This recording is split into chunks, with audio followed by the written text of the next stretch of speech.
They say your mind can be your greatest ally or your greatest enemy. They say confidence isn't found, it's uncovered. And they say peace begins the moment you stop doubting who you are.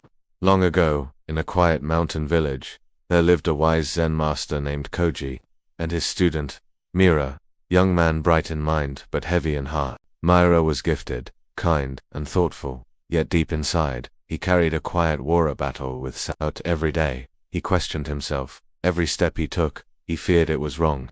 He compared his journey to others, sought approval to feel worthy, and punished himself for every mistake. Though he had the talent to rise, his thoughts chained him to the ground. One morning, burdened by his own insecurity, Mira went to his teacher, Master Koji. He said, bowing low, I want to be more like you. You are always calm, wise, and strong. You never seem afraid, never uncertain. How can I be more confident? The old master smiled, his eyes soft with understanding. My dear Mira, he said gently, you are already confident, you just don't believe it yet. The seed of confidence already lives within you.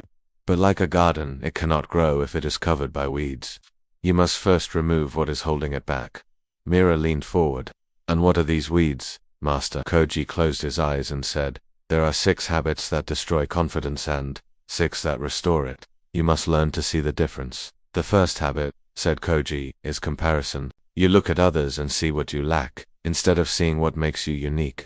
The moon does not envy the sun, both shine when it is their time. The second is regret. You replay your failures until they become walls around you.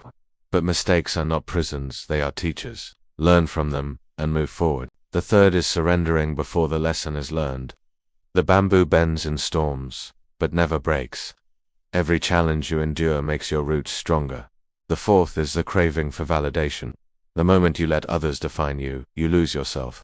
The world's applause is fleeting, but self-respect lasts a lifetime. The fifth is self. You speak words to yourself that you would never speak to a friend. Be kind to your own spirit. Encouragement feeds growth. Criticism stunts it. And the sixth, said Koji, is forgetting yourself. You give so much to others that you forget your own soul. Confidence grows from Quran. Self-care is not selfish. Mira listened intently, his heart heavy yet hopeful. Master, he said, if these 6 destroy confidence, how do I rebuild it? Koji smiled, with awareness, choice, and action. First, said the master, you must notice, become aware of your thoughts and actions. See the moments when you compare, when you doubt, when you give up. Awareness is the lantern that reveals the darkness. Second, you must choose differently. Every time you catch yourself falling into an old habit, choose a new one. Celebrate your uniqueness instead of comparing. Learn instead of regretting. Trust yourself instead of seeking approval. Every choice reshapes who you become. And third, Koji said, you must act. Confidence is not built in thought but in motion. Speak your truth even when your voice trembles. Take a step forward even when you're afraid.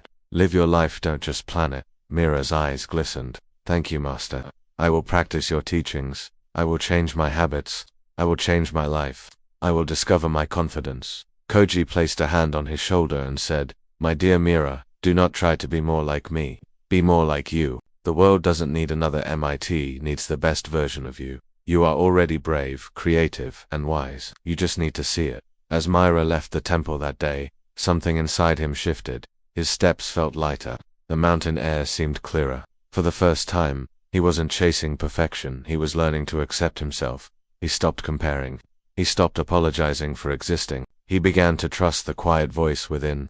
Each sunrise became an invitation to live more boldly, more honestly, more freely. And in time, he became what he had always sought to be, not a reflection of his master, but the reflection of his true self. Confidence is not given, it is remembered. It is not the roar of certainty, but the quiet knowing that you are enough. It grows when you stop trying to prove your worth and start living your truth. Let go of the 6 habits that destroy your spirit. Practice awareness, make better choices, and take small, fearless steps each day. Because confidence doesn't come from being perfect, comes from being real. Be gentle with yourself. Believe in your light. Be you. And if this story spoke to your heart, subscribe for more stories that awaken your inner strength and remind you that you already have everything you need within you. Thank you for watching.